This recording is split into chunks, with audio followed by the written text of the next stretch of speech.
L'un des sujets qui revient le plus souvent lorsque l'on parle de l'école dans le débat public, c'est celui de l'autorité. D'autorité. De l'autorité. L'autorité, il n'y a plus l'autorité. De l'autorité. De l'autorité. Pour certains, il faudrait revenir au bon vieux temps avec une autorité plus stricte, tandis que pour d'autres, il faudrait au contraire l'assouplir. Mais alors l'autorité c'est quoi? Comment est-elle perçue par les sciences de l'éducation? C'est ce que nous allons voir dans cette vidéo. Bienvenue compagnons explorateurs, aujourd'hui comme vous l'aurez sans doute deviné, on parle d'éducation et principalement d'autorité. Tout d'abord, il faut préciser que l'autorité fait partie des 10 compétences à acquérir et maîtriser pour un enseignant d'après l'arrêté du 12 mai 2010. Il est donc primordial pour le personnel éducatif d'avoir une idée claire sur la question. Alors maintenant essayons de définir l'autorité. Pour certains c'est une notion assez floue. Proche du charisme, ce serait une compétence que l'on a ou non. La réalité telle que perçue par les sciences de l'éducation est bien sûr plus complexe. Olivier Reboul définit l'autorité comme le pouvoir qu'a quelqu'un de faire faire à d'autres ce qu'il veut sans avoir à recourir à la violence. Pouvoir dû soit à sa position sociale, soit à sa compétence, soit à son ascendant. Autre définition similaire de Camille Rolans, l'autorité est un moyen d'avoir une influence sur quelqu'un sans avoir à lui imposer ses actions. C'est donc un moyen d'agir sur autrui, d'influencer son comportement, mais avec son consentement puisqu'on ne l'y oblige pas. Il paraît cependant important de revenir sur la notion de pouvoir qu'inclut cette définition d'autorité.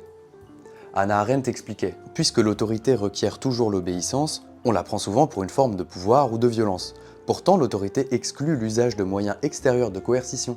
Là où la force est employée, l'autorité proprement dite a échoué. » Ainsi, le pouvoir et l'autorité ont une relation à la fois complémentaire, à la fois distincte, agissant parfois de concert, parfois séparément. Pour définir le pouvoir tel qu'il nous intéresse ici, car on ne va pas en faire le tour entièrement, c'est bien sûr une notion plus large et complexe que ce que je vais décrire, à la fois philosophique et politique. En tout cas, Camille Rolans résume. Nous parlons des formes éventuelles de contraintes ou de jeux de puissance légalement exercés par des individus sur d'autres, en fonction de règles fixées par le droit. Ainsi que, parmi les attributs de ce pouvoir, ici le pouvoir statutaire, on trouve notamment les facultés de sanctionner positivement ou négativement, entendre ici positif dans le sens de rajouter quelque chose comme une nouvelle punition, des devoirs à copier, et négatif dans le sens d'enlever quelque chose comme un instant de cours de récréation, d'imposer des tâches et ou des manières de les réaliser, de permettre ou non des actions. Par exemple, un maire a le pouvoir de donner des permis de construire à ses citoyens. Comme l'explique Rolans, ceux qui ont du pouvoir dans la vie de tous les jours ne passent pas leur temps à contraindre et à obliger, et c'est même en réalité assez rare.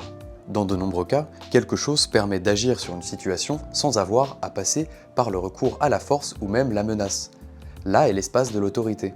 Un enseignant a donc du pouvoir dans sa classe et sur ses élèves, mais ce n'est pas pour autant qu'il l'applique. C'est justement quand l'autorité a échoué que le pouvoir intervient. Revenons donc sur notre définition de l'autorité. Éric Prérat sépare cette notion en deux mots latins, le potestas et l'auctoritas. Le potestas est l'autorité de droit, c'est-à-dire celle qui appartient à une personne dépositaire aux yeux de la loi d'une autorité légale, comme un gendarme par exemple. Étymologiquement, le potestas signifie le pouvoir ou la puissance, et était notamment utilisé pour désigner les pouvoirs d'un magistrat pendant la République romaine. L'auctoritas de l'autre côté est une autorité qu'on pourrait appeler charismatique, et donc aurait un caractère entre l'inné et l'acquis. C'est l'autorité que dégage un individu de par sa manière de parler, sa posture, son regard, ses gestes, etc. Étymologiquement, auctoritas entre autres désigne l'influence d'une personne dans la société. C'est d'auctoritas que vient le mot qu'on utilise aujourd'hui, autorité. Il est intéressant de souligner qu'il a la même racine que le mot auteur, auctor en latin. Et oui, ces mots n'ont pas été choisis au hasard. Contrairement à potestas, on ne peut pas donner auctoritas, car cette dernière est propre à chaque individu. On peut en revanche travailler l'auctoritas, le développer, l'améliorer, notamment en faisant du théâtre, des exercices de confiance en soi, etc. Il est donc important d'avoir à l'idée qu'un individu peut avoir l'une sans l'autre, les deux étant totalement dissociables. Pour résumer et imager ce que l'on a vu jusqu'à présent, voici un petit schéma. On a d'un côté le pouvoir et de l'autre l'autorité, avec à l'endroit de l'intersection entre les deux le potestas. Le reste du pouvoir, pour simplifier, on peut le assurer. C'est dans cette zone qu'il y a potentiellement des menaces, des pressions, de la violence, etc. Alors bien sûr, c'est un schéma qui permet d'illustrer, ce n'est pas forcément à prendre au pied de la lettre. Bien, maintenant que l'on a vu la définition de l'autorité ainsi que sa relation avec le pouvoir, allons plus profondément dans sa définition à l'aide de plusieurs chercheurs en sciences de l'éducation. Bruno Robs définit « En éducation, l'autorité consiste à conduire les enfants jusqu'à ce moment où ils s'autorisent à ne pas obéir, ou devenus adolescents, ils s'autorisent eux-mêmes. Mais alors au lycée où les élèves sont des adolescents voire même de jeunes adultes, les enseignants n'exercent plus d'autorité sur eux ?